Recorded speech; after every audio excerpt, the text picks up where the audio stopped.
Welcome to the Overwhelm Edit, the podcast for professional women just like you who are ready to rewrite their story and reclaim feeling capable at work and present at home again. I'm Dr. Sarah Lou, a GP and life coach who specializes in women's burnout and overwhelm, and I'm here to guide you with the practical tools, inspiring stories, and strategies that mix the science and the soul to get you out of survival mode. And so, my lovely, are you ready to edit overwhelm out of your life once and for all? Let's do this. Hello, my lovely, and welcome to this episode. I wanted to share with you some of the top tips that my one-to-one clients are getting a huge amount of impact from. And I wanted those tips to be something that you could go away and start using immediately. I want you to feel like these tips are a chance for you to be proactive, to take charge, to put into place tried and tested tips and tools so that you can get some big impact from something that really, on face value, looks really simple. Because isn't that the best way to do it? Having something simple that just yields huge benefit, huge ripple effect, and lots of positivity in your life. And so what I did was I messaged my one-to-one clients who are an amazing, wonderful bunch of women, and they got back to me with the tips that they really wanted you to know. And so I thought we would look at half of them in this episode and half of them in the next episode. Because it is really important not just to have the tips given to you, but also to have a bit of an understanding about why they're working in the first place, so that you can choose one tip, two tips, maybe even all of them, but knowing that they're going to work and why they're going to work so you can have confidence in them. Because we've talked about this before, haven't we? Having confidence in this process is a huge step forward. When you lean into this, when you trust yourself, when you trust that this process actually yields the benefit that you need, that's already got you moving forward. That's already getting the momentum. And so I thought, let's start with working on some productivity at work. Some of the reasons my clients come to me in the first place is yes, they want to overcome overwhelm. They want to overcome burnout. They want to return to work or maybe prevent going off in the first place. Absolutely. The overwhelm for them is visceral, it's raw, it's a difficult experience. There's healing to be done with that. There's inner work to move forward, of course. But also, they want to feel capable at work again. They want to feel productive and efficient and effective at work. Maybe they remember feeling like that previously. And I wonder, do you have that sense as well? Do you remember looking back at a time where you felt pretty unstoppable, pretty amazing? A time where you felt totally confident in your abilities, or certainly less rocky than you do now. And so what can happen is when we feel like our confidence is dropping and our sense of esteem or self-worth is starting to reduce, and maybe we have that imposter syndrome that's coming screaming in through the side door, trying to be helpful, but really, really not adding anything useful at all. And what we need is to actually have some tools that we can put into place now, that we can use to actually boost our productivity and reduce the procrastination that can follow when you're feeling overwhelmed and burnt out. Now, this is not to say that the deeper inner work is not important. Of course it is. That is the sustainable, transformative changes that happen, and that takes time. That's the type of work that actually prevents this happening again in the first place, or catching it earlier if it is happening again. However, we need to get some wins along the way. We want to start boosting your confidence and your ability to feel capable at work again as soon as possible. And so these are the tips that my clients wanted you to know on that theme.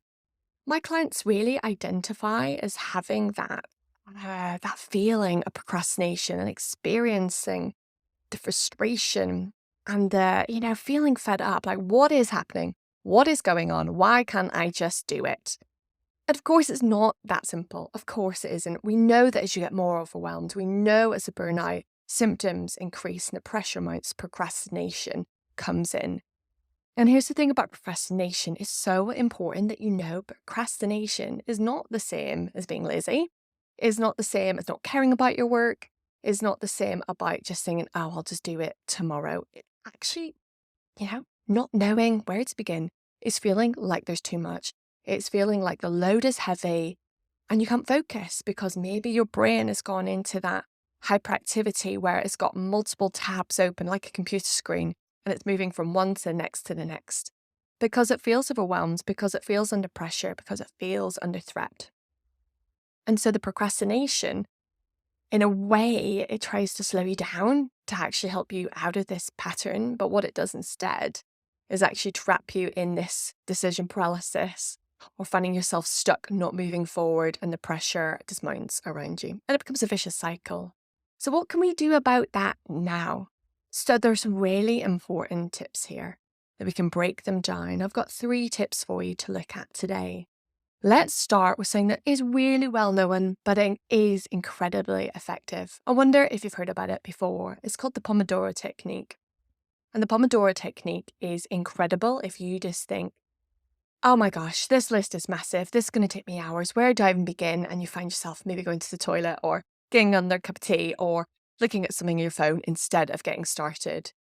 This is the sort of technique that allows you to start tapping into the work that needs doing and giving yourself boundaries, giving yourself permission. Actually, if you do this and you do the work, you can stop, you can have a break. In fact, you must have a break. So the Pomodoro is really effective at setting those boundaries and you get to choose. So this could be deciding to work for, if the procrastination is really strong, saying maybe even 15 minutes. That might sound like not a long time. You're thinking, that's never going to cut it. That's never going to get me through my workload. But let's look at the minute. How long actually spending on procrastination and not doing the work is probably getting to hours. So if you were to give yourself permission instead to stop after 15 minutes and having a couple of minutes break, whether that's moving away from the screen, whether that's going and getting that cup of tea, whether that's having a sip of water, doing a breathing technique. Maybe it's going to be longer. Maybe you're going to be able to work for 25 minutes, 30 minutes. Whatever the time you decide that you're going to set the timer for, and that's the important thing, there's actually going to be a timer here. It's going to remind you that this is the time to stop. And then it's so important when the timer goes, that is when it's pinned down, that is when it's stop typing, that is when you have your break, that's when you have your rest. Now, if you are working for a bit longer, you need to have a rest for a little bit longer as well. So it could be that you work for 25 minutes and you have a 5-minute break, knowing that this is actually boosting your productivity. This is recalibrating your brain and your nervous system. This is going to allow you to be more capable, more confident at work. This is not you cutting corners. This is not you taking too long. This is actually making things work in a more efficient and a more effective way. And you'll find that as you get more well-versed at using the Pomodoro Technique, or indeed when you find that your overwhelm or your burnout is actually reducing, that you can go for longer stretches of time. And maybe you'll find that you maybe need to have a break a little bit less often because of that. But the key thing here is that you are aware of what your needs are. And so if you feel like you're having a difficult day or you're a bit more under-resourced, that's a day where you might need to reinstate those shorter work periods, just to allow you to feel like you're keeping on top of the work as well. So that was number 1, the Pomodoro Technique. Number 2 is thinking about doing brain dumps. Now, I love a brain dump. I wonder if you've heard that term before. A brain dump is an incredible way of getting everything out of your head, everything that you're carrying in there, all that mental load, and basically just regurgitating it on a piece of paper. I would say ideally a piece of paper. Paper and pen can be so effective. Maybe you prefer to do it on your phone, maybe it's on the computer, but I think there is something so cathartic about putting pen to paper, and my clients agree. And the point about the brain dump is to do some decompression, is actually to start to take some of the load off your, already strained mental capacity. Because here's the thing. We know that when we are working our physical bodies more, when we're putting them under pressure that's, increasing weights or running faster or increased flexibility, that they get stronger, faster, more flexible. To a certain point, of course. But actually, the more load that we apply to our mental capacity, actually we can start to weaken it.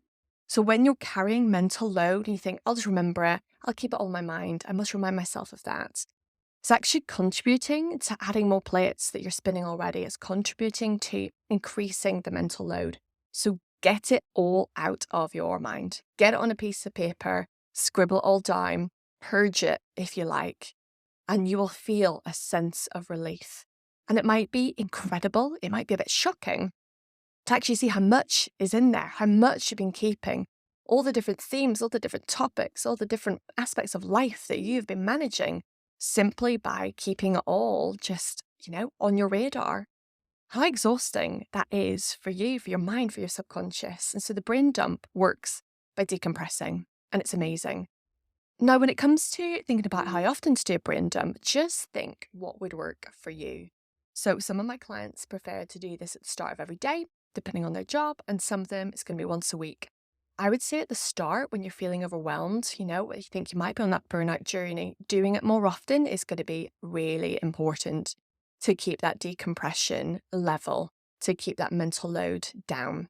Now, what you do with this brain dump is also really important. This is where you start to need to look at prioritizing and really gauging the urgency of things.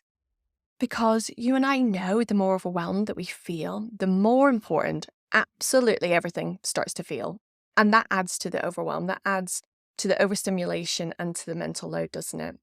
And so you could break this brain dump, once you've got the list made, into 4 areas. You could think about, something that needs doing. It's urgent. It needs to go in the do it list. Okay, there's going to be some things in there. Things bubble up to the surface. Things do have a pressing need. But I wonder how much of that list could you actually put into the delay it list? Or maybe, hopefully, even the delegate it list. Who else could do this for you? Who else could you outsource this to? Whether that's a partner, colleague, maybe it's bringing in some outside help. And also, what could you put? Let's just test this out. What could you put in the ditch it list? What just doesn't need to be there? What is not actually important to you? What is not actually going to move the needle and make things feel better for you or the workload lighter? And the ditch it list can feel a little bit strange to start to use initially. Actually, so you may find that actually it's empty to begin with. You feel too afraid, too worried, too unfamiliar with the ditch it. That's okay. This is all about getting you feeling familiar and confident with it. So instead, keep it there, this ditch it list. Just keep it in the back of your mind. And the next time you do your brain dump and you do your do it, your delay, and your delegate it list, I wonder if things are staying in there and not actually getting done. Do they need to be rejigged? Does something on that do it list, it's still important, still needs doing, but actually maybe someone else needs to do it because you're not getting to it. Okay, that's fine. Or is there something on that delegate it or delay list that's not getting done either? Maybe is that starting to slip down the list of priorities and actually, needing to go into the ditch it list. It's okay to not do absolutely everything that our mind tells us is essential. This is a really good way of using the brain dump to decompress and also to help reprioritize and reducing that sense of urgency that builds and builds and builds, and it contributes to the overwhelm. And so that is idea number 2. And idea number 3 actually fits really nicely with the brain dump and the list making. Now, I must highlight about number 2. This isn't just about creating another to-do list. In fact, we don't want another to-do list because that in itself just becomes a job, doesn't it? The idea of number 2 and having the brain dump and the do it, ditch it, delegate it, etc. is a way to actually reprioritize and to really get a plan and some perspective on the things that you need to do. And so when you have that sense of prioritization and you feel that you've got that movement, things are getting done, things are getting moved about, you're going to start developing the awareness of being able to spot wins along the way about things that are getting done, things that have been moved, things that even celebrate the things that have been ditched because they didn't need to be there in the first place.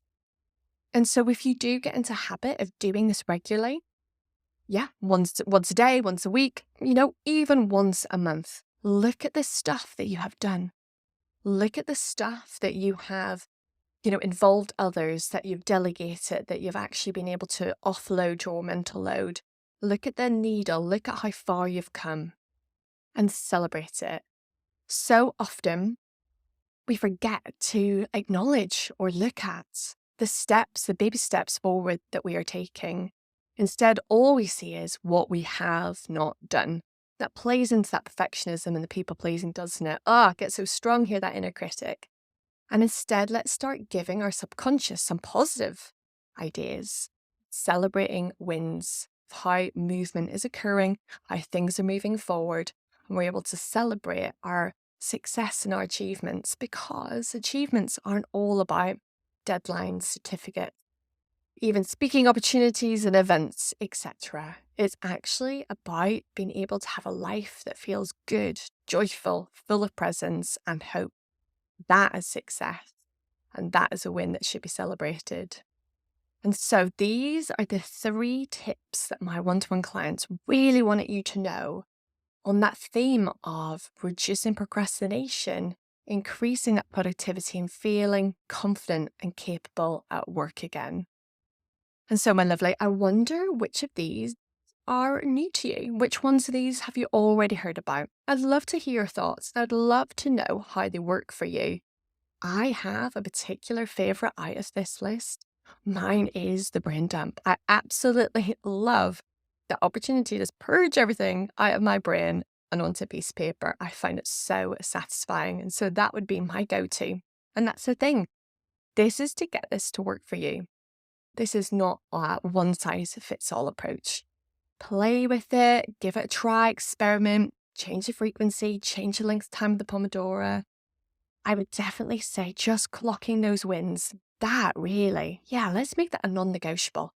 Let's all try to do that. Let's all celebrate each other, celebrate our wins, celebrate ourselves. And a great way to do that is email me. Let me know, reach out. I love hearing from you guys. It is a highlight of my week. Send me your emails.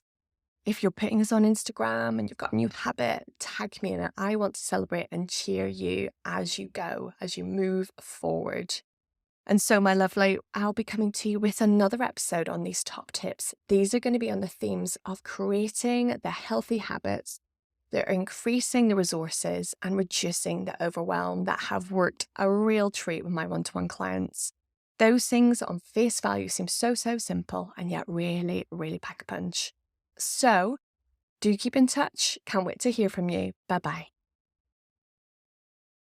Thank you so much for listening to the Overwhelm Edit. If you have enjoyed this episode, I'd be so grateful if you could take a moment to follow the podcast, leave a review, or share it with a friend who you think might need it too. Your support helps this message reach more incredible women just like you. And don't forget to connect with me over on Instagram. I'm at Dr. Sarah Lou Wiley. Find me there for more tips, tools, and conversations about beating burnout and reclaiming your life. Until next time, take care of you. You deserve it.